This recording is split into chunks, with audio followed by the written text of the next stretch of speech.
ما اسمعش حد يقول عليها شماعة، دي اسمها هانور، سمارت هانور.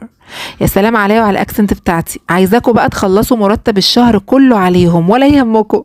المهم بصوا بقى الروقان والتنظيم والقمر ده، يا اختي على الراحة النفسية، الله الله تجنن بجد. هتحبوا تنظيم الدولاب وهتستمتعوا. بعدين مش اسعارهم عالية يعني ولا حاجة. اختراع اختراع، الله الله بجد.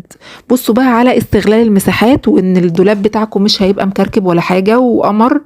دي بقى بتطلع وتدخل كده جميلة قوي، بحيث ان انتوا تاخدوا الحاجة من بره. ودي برضو بتدور كده، ممكن تحطوا عليها بقى الكاب او حتى الشوز او كده، جامدة قوي قوي. ومش في الدولاب بس، دي بتاعة البناطيل مشهورة من زمان، بس هي حبيت اوريها لكم برضو لو حد مش عارفها.